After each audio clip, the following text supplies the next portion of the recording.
गुरु साहिब एक कर जाने, सोहंसा सतलोक पयाने। बोलिए श्री सद्गुरुदेव की जय।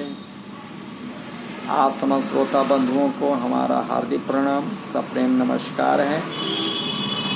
इस 36वें एपिसोड में आप सभी का हार्दिक स्वागत है, हार्दिक अभिनंदन है। यह है अध्याय 3 का 26वां श्लोक, जिसमें श्री कृष्ण जी ने बताया कि न बुद्धि भेदम जनयेत आज्ञानाम कर्म संगी नाम जोश एत सर्व कर्माणि विद्वान युक्ता समाचरण। अर्थात विद्वान व्यक्ति को चाहिए कि उस अकाम कर्मों में आसक्त अज्ञानी पुरुषों को कर्म करने से रोके नहीं, ताकि उनके मन विचलित न हो, अपितु भक्ति भाव से कर्म करते हुए वो उन्हें सभी प्रकार के कार्यों में लगाएं जिसमें समाज की, लोक की सेवा हो सके। ये कर्तव्य कर्म करना है। तो विशेष बात इसमें यह है कि मनुष्य जब तक निष्काम भाव पूर्वक विहित कर्म नहीं करता, तब तक उसका जन्म मरण नहीं मिल सकता। वो जब तक अपने लिए कर्म करता है तब तक वो कृत अकृत नहीं होता, अर्थात उसका करना समाप्त नहीं होता। कारण कि स्वयं नित्य रहने वाला है और कर्म एवं उसका फल नष्ट होने वाला है। तो अतः प्रत्येक मनुष्य के लिए निस्वार्थ त्याग पूर्वक अपने लिए न करके केवल दूसरों के हित के लिए कर्तव्य कर्म करने की बड़ी भारी आवश्यकता है। संसारात पदार्थों के मूल्यवान समझने के कारण ही कर्मयोग निष्काम भाव पूर्वक कर्तव्य कर्म के पालन में कठिनाई प्रतीत होती है। हमें दूसरों से कुछ न चाहकर केवल दूसरों के हित के लिए सब कर्म करने हैं, इस बात को यह स्वीकार करने तो आज ही कर्मयोग का पालन सुगम हो गया। वास्तव में महत्ता पदार्थों की नहीं, प्रत्युत आचरण उसके उपयोग की ही होती है। आचरण की महत्ता भी तब है जब अंतःकरण में पदार्थ की महत्ता न हो। कोई भी पदार्थ व्यक्तिगत नहीं है, केवल उपयोग के लिए ही व्यक्तिगत है। पदार्थ को व्यक्तिगत मानने से ही परहित के लिए उसका त्याग कठिन प्रतीत होता है। कोई भी पदार्थ या क्रिया बंधन कारक नहीं, उनका संबंध ही बंधन कारक है। विद्वान पुरुषों से भी लोक संग्रह के लिए सब कर्म होते हैं, परंतु ऐसा होते हुए भी उनमें मैं लोक संग्रह कर रहा हूँ यह अभिमान नहीं रहता। कारण यह है कि शरीर, इंद्रियां, मन, बुद्धि, विद्या, योग्यता, पद आदि सब संसार के हैं और संसार से मिले हैं। संसार से मिली सामग्री को संसार की सेवा में लगा देना ईमानदारी है। उस सामग्री को बहुत सच्चाई से, ईमानदारी से संसार के अर्पण कर देना है। ये अर्पण करना कोई बड़ा काम नहीं है। जैसे किसी ने हमारे पास धरोहर के रूप में रुपये रखे और कुछ समय बाद उसके मांगने पर हमने उसके रुपये उसे वापस कर दिए, तो कौन सा बड़ा काम किया? हाँ, हमारा दायित्व समाप्त हो गया, हम ऋण मुक्त हो गए। इसी प्रकार संसार की वस्तु संसार के अर्पण कर देने से हमारा दायित्व समाप्त हो जाता है, हम ऋण मुक्त हो जाते हैं, जन्म मरण के बंधन से सदा के लिए छूट जाते हैं। इसलिए सांसारिक पदार्थों को संसार की सेवा में लगाकर कोई दान पुण्य नहीं करना है, प्रत्युत उन पदार्थों से अपना पिंड छुड़ाना है। ना बुद्धि भेदम विद्वान युक्ता समाचरण।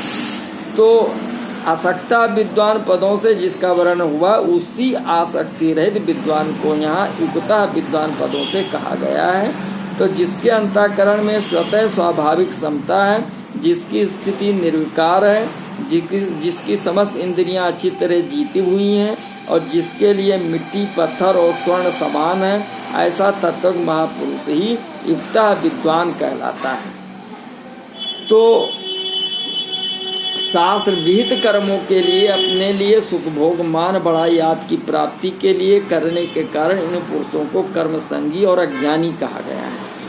श्रेष्ठ पुरुष पर विशेष जिम्मेवारी होती है क्योंकि दूसरे लोग स्वाभाविक ही उसका अनुसरण करते हैं। इसलिए भगवान उपर्युक्त पदों से विद्वान को आज्ञा देते हैं कि उसे ऐसा कोई आचरण नहीं करना चाहिए और ऐसी कोई बात नहीं करनी चाहिए जिससे अज्ञानी कामनायुक्त पुरुषों का वर्तमान स्थिति से पतन हो जाए।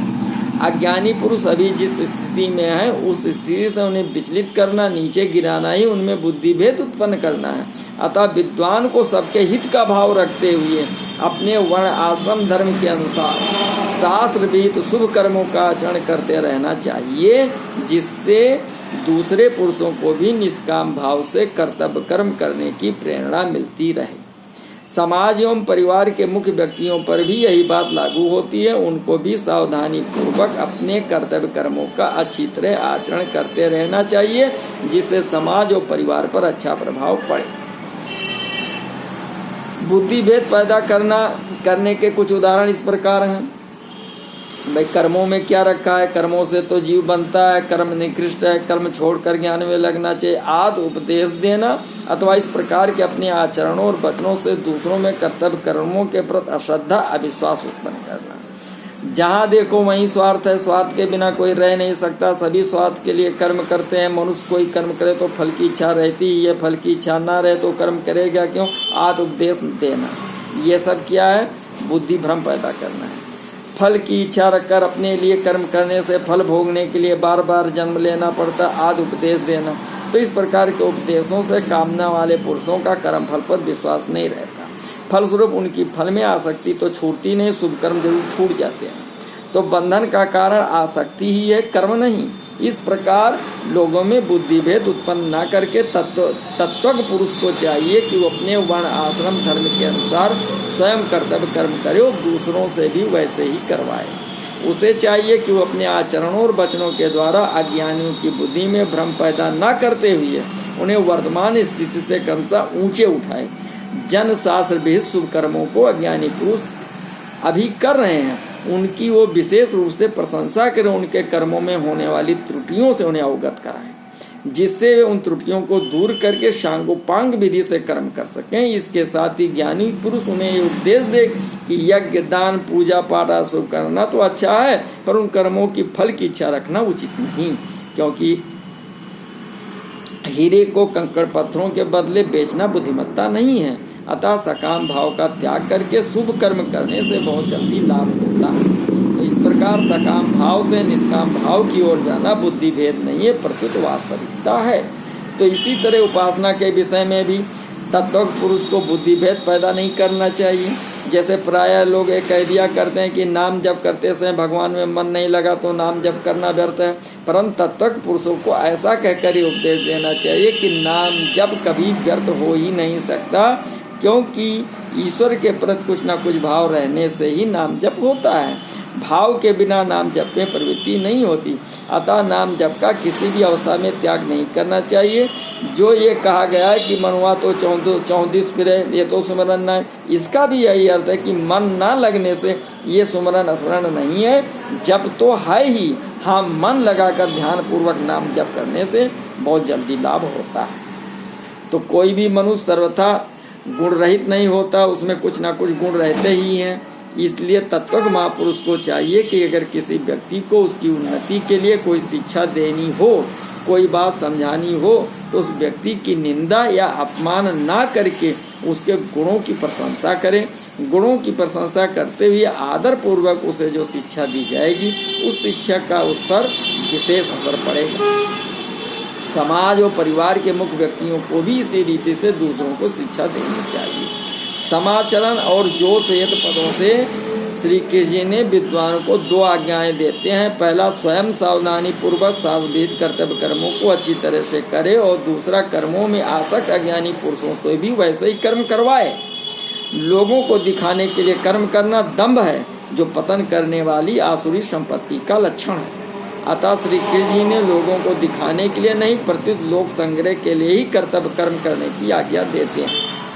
तो तत्वज्ञ पुरुष को चाहिए कि कर्म करने से अपना कोई प्रयोजन न रहने पर भी वो समस्त कर्तव्य कर्मों को सुचारू रूप से करता रहे, जिससे कर्मों में आसक्त पुरुषों के निष्काम कर्मों के प्रति महत्व बुद्धि जागृत हो और वे भी निष्काम भाव से कर्म करने लगे। तात्पर्य कि उस महापुरुष के आसक्ति रहित आचरणों को देखकर अन्य पुरुष भी वैसा ही आचरण करने की चेष्टा करने लगेंगे।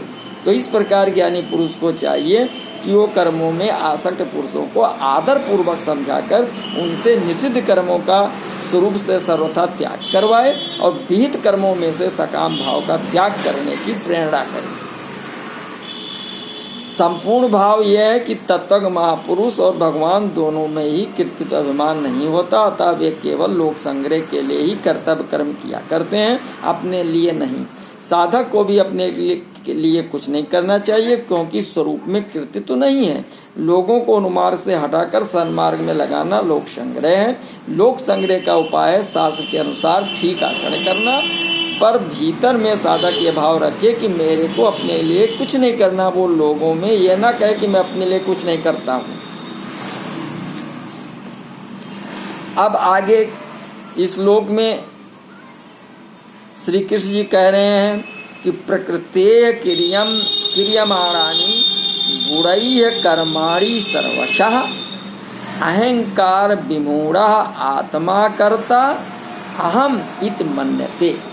अर्थात जीवात्मा अहंकार के प्रभाव से मोहग्रस्त होकर अपने आप को समस्त कर्मों का कर्ता मान बैठता है, जबकि वास्तव में वे प्रकृति के तीनों गुणों द्वारा संपन्न किए जाते हैं।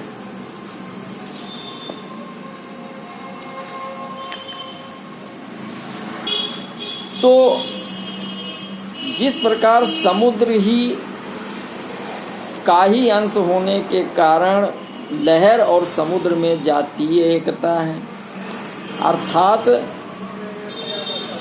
जिस जाति की लहर है उसी जाति का समुद्र है, उसी प्रकार संसार का ही अंश होने के कारण शरीर की संसार से जातीय एकता है।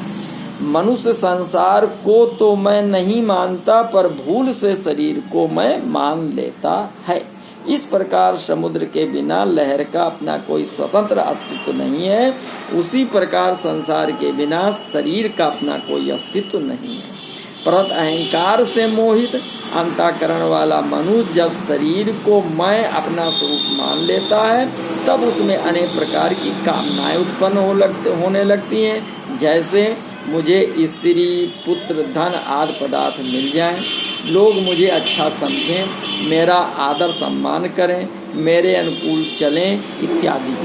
तो उसका इस ओर ध्यान ही नहीं जाता कि शरीर को अपना स्वरूप मानकर मैं पहले से ही बंधा बैठा हूँ, अब कामनाएं करके और बंधन बढ़ा रहा हूँ, अपने को विपत्ति में डाल रहा हूँ।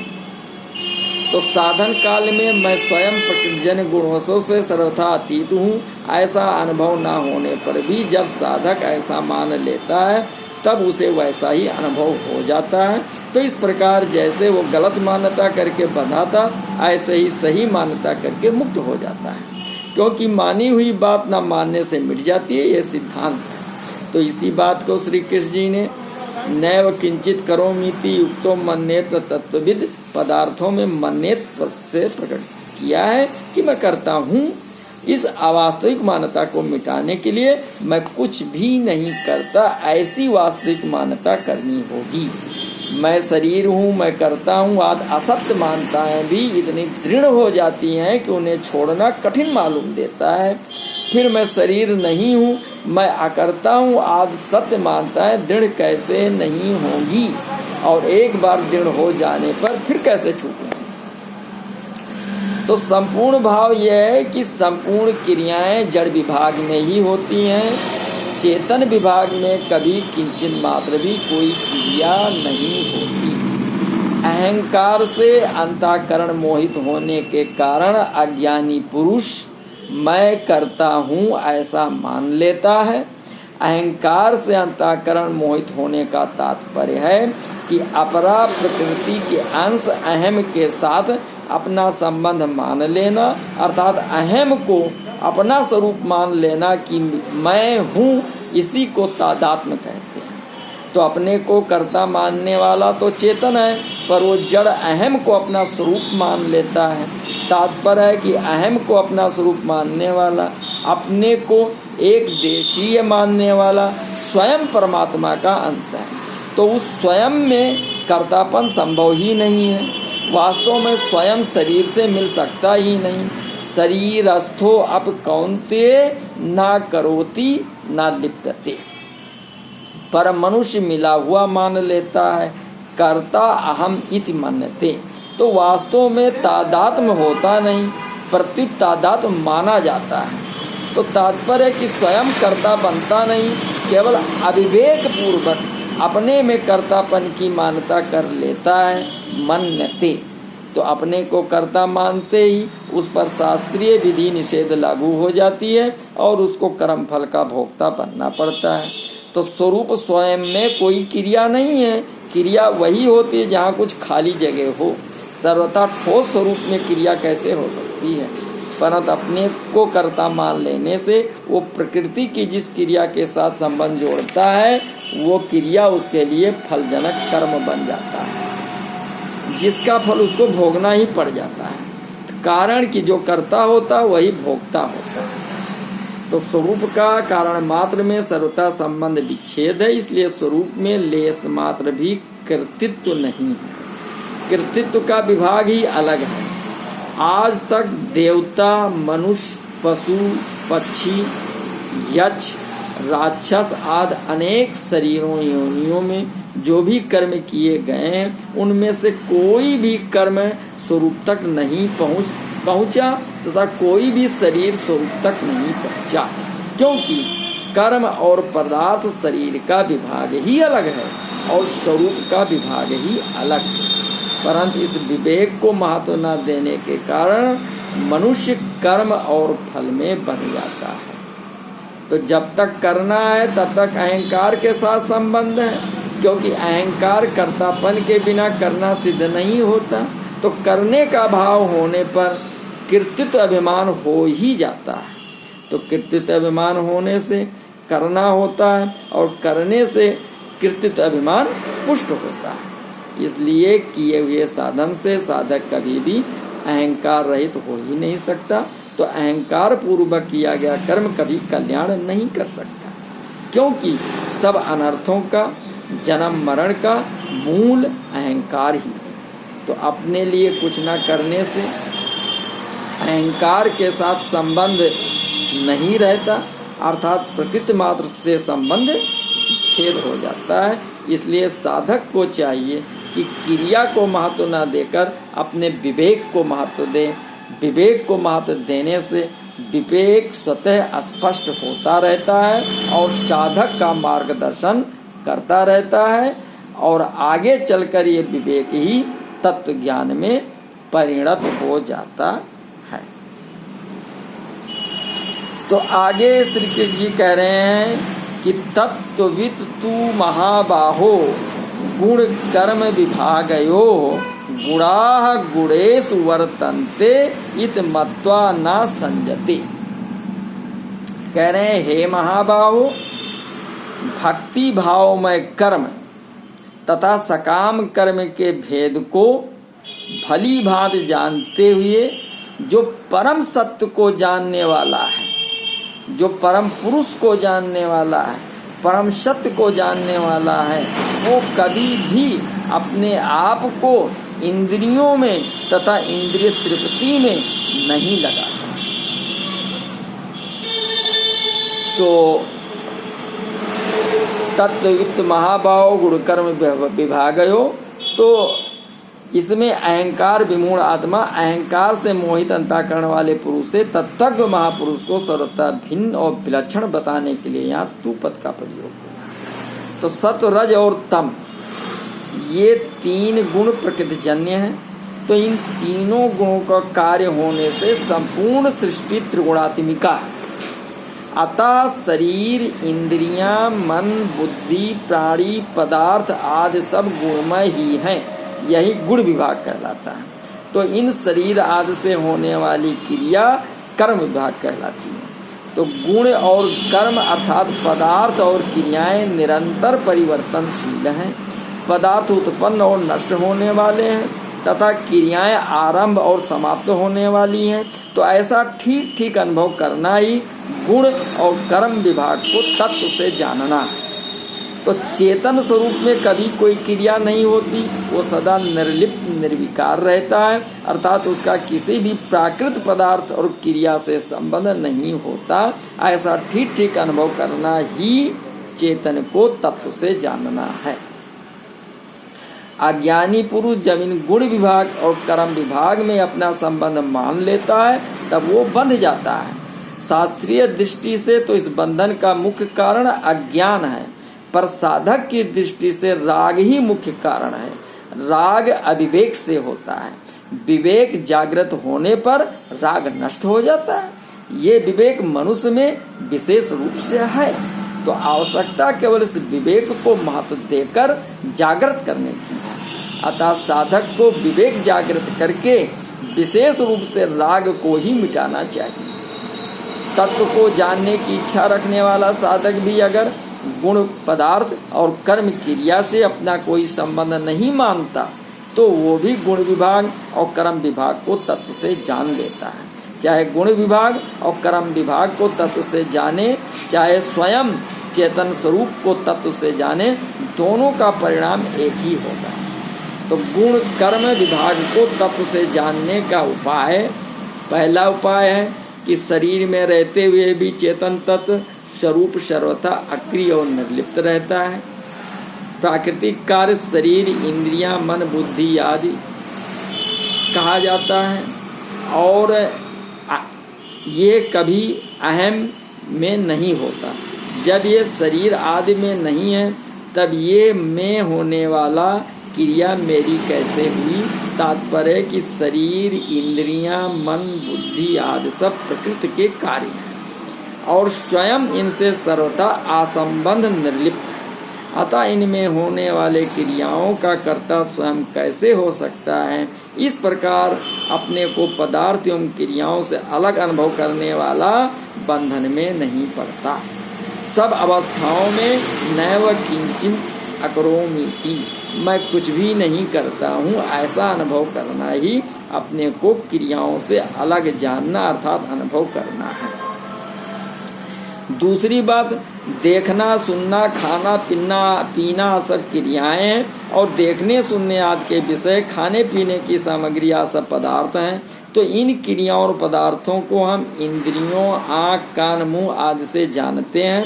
इंद्रियों को मन से, मन को बुद्धि से और बुद्धि को माने हुए अहम मैंपन से जानते हैं। तो ये अहम भी एक सामान्य प्रकाश चेतन से प्रकाशित होता है। तो वो सामान्य प्रकाश ही सबका ज्ञाता, सबका प्रकाशक और सबका आधार। तो इसकी व्याख्या अगले वीडियो में की जाएगी। तब तक सबको नमस्कार, धन्यवाद।